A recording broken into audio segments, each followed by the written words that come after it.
बिस्मिल्लाहिर्रहमानिर्रहीम। आज के लेक्चर में फ़ॉर लूप को डिस्कस करेंगे। सबसे पहले लूप क्या होता है।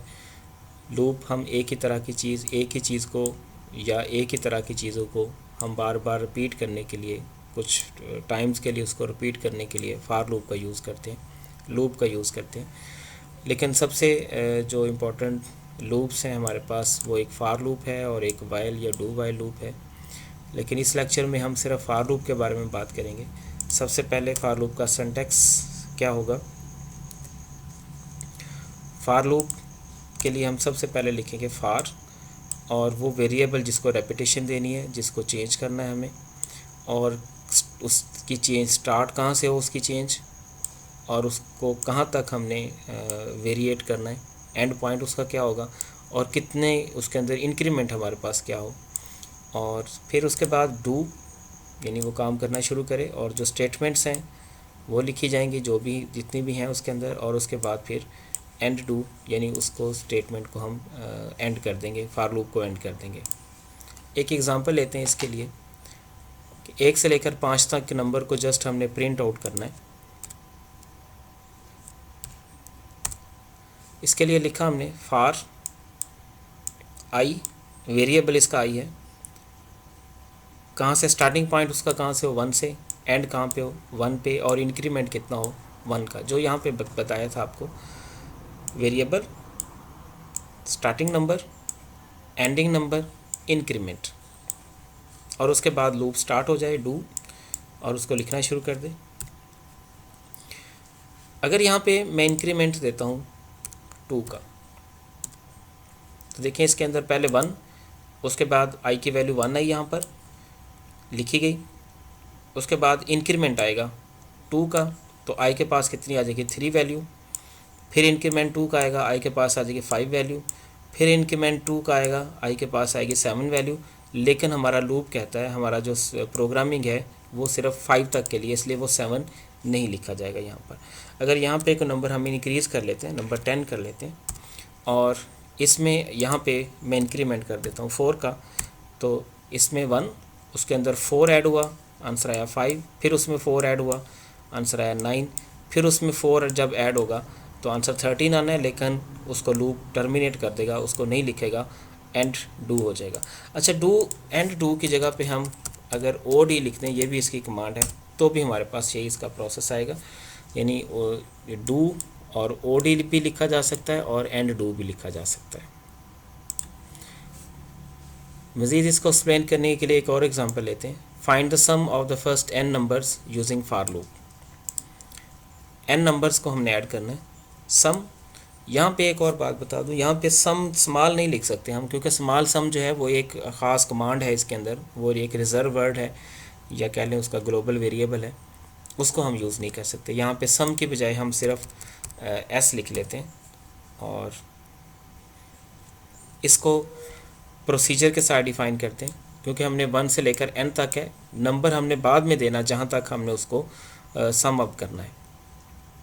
तो प्रोसीजर के लिए लोकल वेरिएबल्स डिफ़ाइन किए जाएंगे, आई और टी वो उसको हमने सम उसके अंदर डिक्लेयर करना है, लेकिन स्टार्ट हम उसका 0 से लेंगे, और यहाँ पे लूप लगा दिया फॉर, इसमें आई इसका वेरिएबल है, यहाँ भी हम डिक्लेयर कर चुके हैं लोकल वेरिएबल में भी, और 1 से लेकर n तक जाए और डू स्टार्ट कर दिया जाए। यहाँ पर हमें लिखा है टी को वैल्यू असाइन की है टी प्लस आई की। इसमें सबसे पहले टी 0 वैल्यू लेके आएगा यहाँ पर, और आई 1 वैल्यू लेके आएगा यहाँ पर, तो हमारे पास इसकी जो वैल्यू है वो टी के पास अब वैल्यू 1 हो जाएगी। लेकिन आई एक इंक्रीमेंट के बाद यहाँ पे 2 वैल्यू लेके आएगा, जबकि आई टी के पास पहले 1 थी, तो 2 + 1 अब टी के पास वैल्यू 3 चली गई है। फिर उसके बाद आई ऊपर से नेक्स्ट वैल्यू लेके आएगा, और टी के पास 3 है, वो ऐड कर दी जाएगी। इन दी एंड जहाँ तक हमने उसको ऐड करना है वो सारी के सारे वैल्यू जमा होने के बाद टी के अंदर स्टोर होती जाएगी, और हमें एंड डू करने के बाद उस टी को डिक्लेयर कर लिया है, और एंड प्रोसेस देखते हैं इसका रिज़ल्ट। और अब हम चूँकि सम के अंदर लिखा हुआ है, एस के अंदर लिखा हुआ है, एस मैं फर्स्ट 10 नंबर्स लिखता हूँ, तो यहाँ पे फर्स्ट 10 नंबर्स का सम आ जाएगा। इसी तरह से कुछ और वैल्यू लिखना चाहें, 109 नंबर्स का सम, तो 109 नंबर्स का सम हमारे पास आ जाएगा। मज़ीद बात के लिए एक और हम इसमें एग्ज़ाम्पल सेलेक्ट कर, यहाँ पे मैंने एग्ज़ाम्पल लिया है कि ऑड नंबर्स का सम मालूम किया जाए। Find the first from 1 to n, 1 से लेकर n तक, फॉर एग्जांपल 1 से लेकर हम 10 तक जा रहे हैं, तो 10 तक के जो ऑड नंबर्स हैं, 10 तक के ऑड नंबर्स क्या होंगे, 1 3 5 7 9। तो इन नंबर्स को ऐड किया जाए। इसके लिए प्रोसीजर डिफ़ाइन किया, लोकल वेरिएबल डिफ़ाइन किए, वही तरीका, सम के लिए हमने 0 से स्टार्ट किया, फार लूप लगाया 1 से लेकर n तक। लेकिन हमें उन नंबर्स को ऐड करना है जो ऑड हैं, तो यहाँ पे ऑड नंबर के लिए इफ़ स्टेटमेंट लगाई गई। ऑड नंबर क्या होते हैं, जिनका मॉड मालूम किया जाए तो वो 2 के साथ जिनका मॉड मालूम किया जाए और वो 0 ना आए। अब देखें 2 के साथ अगर हम उसको किसी भी नंबर को मॉड लेते हैं, उसका मॉड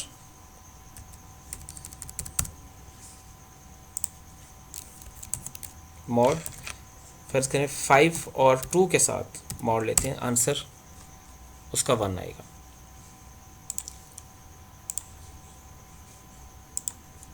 और इसका 4 के साथ मॉड लें, आंसर 0 आएगा। तो जो इवन नंबर हैं उनका मॉड 2 के साथ, उनका मॉड यानी उसका जो रिमाइंडर है वो 0 आ रहा है, और ऑड के साथ कितना आ रहा है,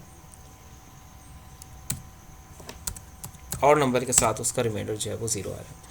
यहाँ पे ये भी कहा जा सकता है कि जिनका मॉड इज़ इक्वल टू 1 हो, ये भी ठीक है, या 0 ना हो, एक ही बात है। तो यहाँ पर इस ए के साथ प्रोसीजर हमें ए के साथ डिफ़ाइन किया है। तो ए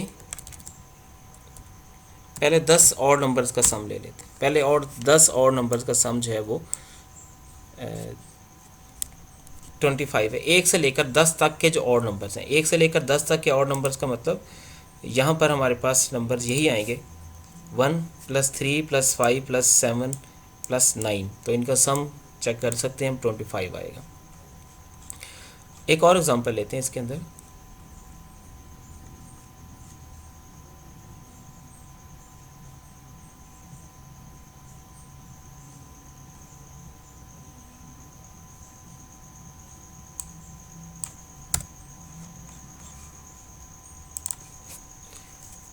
Find the sum of integers from 100 to 200 which are not divisible by 2 and not divisible by 5। ना वो 2 पे डिवाइड हो और ना ही 5 पे डिवाइड हो। ऐसे नंबर्स का हमने सम मालूम करना है। नंबर स्टार्ट हो 100 से और कहाँ तक जाएं, 200 तक, लेकिन वो नंबर ना 2 पे डिवाइड हो रहे हो और ना ही 5 पे डिवाइड हो रहे हो। तो इसके लिए सम 0 से स्टार्ट करेंगे, आई फ्राम 100 to 200 बाय 1, और इसके अंदर हम मॉड लिखेंगे, mod not equal to 0 and mod not is equal to, यानी 5 उस नंबर का 2 के साथ मॉड भी 0 आए और उस 0 ना आए, और 5 के साथ भी मॉड उसका 0 ना आए। हमने वो नंबर लेने हैं यहाँ पर 100 से लेकर 200 तक जिनका मॉड 2 के साथ मॉड और 5 के साथ मॉड जो है वो 0 ना आए। ये नॉट इक्वल लिखने के लिए एंगल साइन यानी लेस वाला साइन और ग्रेटर वाला साइन जो ही दबाएंगे वो ऑटोमेटिकली उसको नॉट इक्वल के साइन में चेंज कर देगा। और इफ़ स्टेटमेंट लगाई हमने यहाँ पर। इफ़ स्टेटमेंट के अंदर हमें अगर ये ट्रू होगी स्टेटमेंट तो काम चलेगा यहाँ पर। इफ़ ये स्टेटमेंट ट्रू होगी देन हमारे पास वो नंबर यहाँ पे ऐड होंगे, वरना वो नंबर यहाँ पे ऐड नहीं होंगे। इस तरह से हमने उसका सम ले लिया यहाँ पर। तो उसका सम जो है वो 6000 आया यहाँ पर। अब ऐसे ही एक और एग्जांपल लेता हूँ जिसके अंदर मैं नंबर खुद से इंटर करूँ कि वो नंबर कहाँ से स्टार्ट हो और कहाँ पे एंड हो। तो ज़ाहिर उसके लिए हमें प्रोसीजर डिफ़ाइन करना पड़ेगा एम और एन का।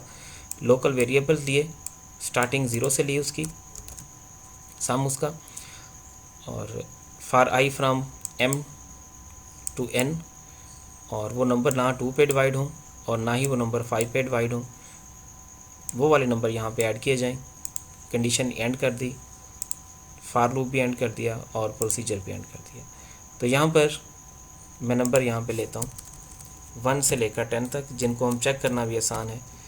1 से लेकर 10 तक के नंबर हमारे पास, उसका आंसर 20 आ रहा है। इसी तरह से कोई और फॉर्म भी ले सकते हैं 3 से लेकर 89 तक, तो वो उनका सम भी आ गया। ऐसे नंबर जो ना 2 पे डिवाइड होते हो ना 5 पे डिवाइड होते हो। तो इसी तरह से ये और भी एग्जांपल इसके अंदर क्रिएट की जा सकती हैं। और आज इंशाल्लाह हम यहीं तक की बात ख़त्म करेंगे, और इंशाल्लाह नेक्स्ट लेक्चर में हम इससे आगे इसको प्रोसीड करेंगे, जो बाकी इसकी कमांड्स हैं बाकी फॉर्म में मैपल की। अल्लाह।